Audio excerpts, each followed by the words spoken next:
Hello viewers, मैं advocate Javed Ahmad स्वागत करता हूं आपका अपने यूट्यूब चैनल में। आज के मेरे इस यूट्यूब वीडियो का सब्जेक्ट है कि अगर किसी व्यक्ति का कोई चेक बाउंस हो जाए तो उन हालात में उसे क्या करना चाहिए। अगर किसी व्यक्ति ने कोई चेक दिया है और प्रेजेंटेशन पर वो चेक बाउंस हो जाता है तो इसकी रिकवरी करने के लिए आप कोर्ट में मुकदमा दायर कर सकते हैं। कोर्ट में मुकदमा दायर करने के भी दो तरीके हो सकते हैं, एक सिविल मुकदमा और दूसरा क्रिमिनल मुकदमा। सिविल मुकदमा डालने के लिए अगर आपको त्वरित रिकवरी करनी है, एक शॉर्ट प्रोसीजर अडॉप्ट करना है तो आप ऑर्डर 37 को फॉलो करेंगे, और अगर आपको त्वरित कोई रिकवरी की इशू नहीं है तो आप सिंपल रिकवरी में जाएंगे। दोनों ही प्रोसेस में आपको कोर्ट फीस पे करनी होगी, जो एक अच्छी खासी अमाउंट होती है। दूसरा नंबर है आपका नेगोशिएबल इंस्ट्रूमेंट एक्ट 138 का मुकदमा दायर करने के लिए। यह एक क्रिमिनल प्रक्रिया है और इसके अंदर कोर्ट को अधिकार है कि चेक अमाउंट के डबल अमाउंट तक का कोर्ट कंपेंसेशन या फाइन या पेनल्टी इम्पोज कर सकते हैं। और दूसरा ये कि जिस व्यक्ति ने आपको चेक इशू किया है उसको 2 वर्ष तक की कारावास का दंड भी कर सकते हैं। तो अगर आपका चेक बाउंस हो गया है तो आपको सबसे पहले ये करना होगा कि जिस व्यक्ति ने आपको चेक दिया था, जो आपका चेक बाउंस हो गया है, उस व्यक्ति को एक लिखित नोटिस देना होगा। लिखित नोटिस में ये लिखा जाएगा कि आपने जो ये चेक दिया था वो चेक तिरस्कृत हो गया है और आप इसकी रकम को 30 दिन के अंदर लौटा दीजिए। जब नोटिस दे दिया गया है तो नोटिस में लास्ट में ये भी लिखा जाएगा कि आपको 15 दिन के अंदर ये रकम वापस करनी है। अगर 15 दिन के अंदर आप रकम वापस नहीं करेंगे तो मेरे क्लाइंट आपके ऊपर एप्रोप्रिएट न्यायालय में मुकदमा दायर करने के लिए स्वतंत्र है।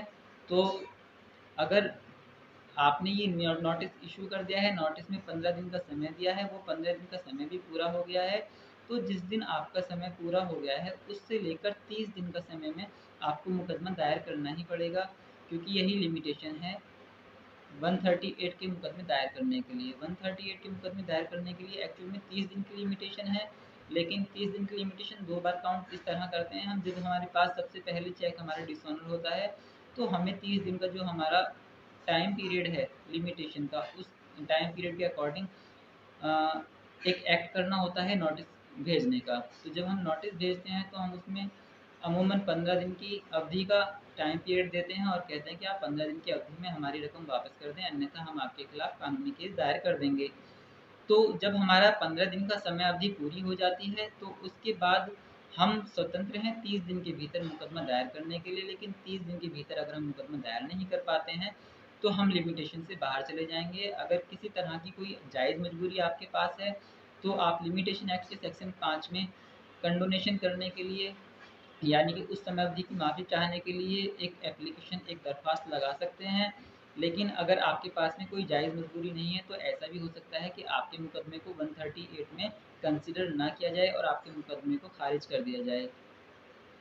इसके अलावा अब आपको ये बातें भी ध्यान रखनी पड़ेंगी कि जब आप 138 के मुकदमे में नोटिस भेज रहे हैं तो नोटिस में कौन-कौन सी बातें आवश्यक तौर पर होनी चाहिए। एक्चुअल में तो नोटिस की जब शुरुआत आप करेंगे तो उसमें टू करके उस व्यक्ति का नाम पता आ जाएगा जिसको आप नोटिस सर्व करा रहे हैं, और उसके बाद में जब नोटिस के रेफरेंस को लिखेंगे तो उसका रेफरेंस लिखा जाएगा या सब्जेक्ट लिखा जाएगा लीगल डिमांड नोटिस।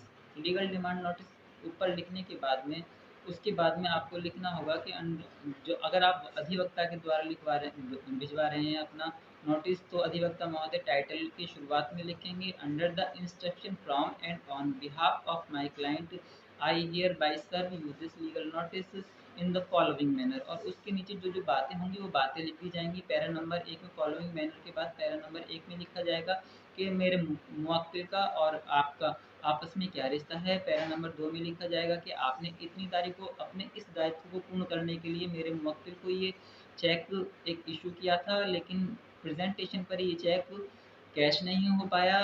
उसमें बैंकों की डिटेल भी लिखनी है कि किस बैंक का आपको चेक इशू किया गया था, उस चेक का नंबर क्या था, कितनी अमाउंट का था, और जब अमाउंट के बारे में मेंशन करेंगे तो दोनों तरह से मेंशन करेंगे। रकम न्यूमेरिक भी लिखी जाएगी और वर्ड्स में भी लिखी जाएगी। जब ये टाइम पूरा हो, जब आप नोटिस भेज चुके होंगे, नोटिस भेजने के बाद 15 दिन की अवधि पूरी होने के बाद आपके पास 30 दिन का समय बचेगा और 30 दिन की समय अवधि में आपको मुकदमा दायर करना होगा। मुकदमा दायर करने के लिए आपको एक एडवोकेट एंगेज करने होंगे और इस मुकदमे की फुल एंड फाइनल डेट तक, यानी कि फाइनल जजमेंट तक अप्रॉक्सीमेटली 2 ईयर्स का टाइम लगता है। अगर आप 138 का मुकदमा दायर करना चाह रहे हैं या फिर आपको चेक बाउंसिंग का मुकदमा मजबूरीवश दायर करना पड़ रहा है, तो आप इस बात को निश्चित कर लीजिए कि आपका जो ये मुकदमा आप दायर कर रहे हैं, इसको फाइनलाइज़ होने में अप्रॉक्सीमेटली 2 ईयर्स का टाइम लग जाएगा। अगर आपकी एक्सपेक्टेशंस ये है कि मुकदमा दायर करते ही आपको 1-2 महीने में रिकवरी होने वाली है अमाउंट की, तो ऐसा तभी संभव हो सकता है जब दूसरी पार्टी आपसे समझौता करने के लिए तैयार हो जाए। लेकिन अगर दूसरी पार्टी समझौता करने के लिए तैयार नहीं है, तो समय ज़्यादा लगेगा। उम्मीद करता हूँ कि चेक बाउंसिंग के बारे में जो इन्फॉर्मेशन मैंने आपको दी है, आपको पसंद आई होगी। अगर आपको मेरी वीडियो अच्छी लगी है, तो प्लीज़ आप मेरी वीडियो को लाइक और शेयर कीजिए। अगर आप मेरे चैनल पर नए हैं, तो प्लीज़ मेरे चैनल को सब्सक्राइब कीजिए।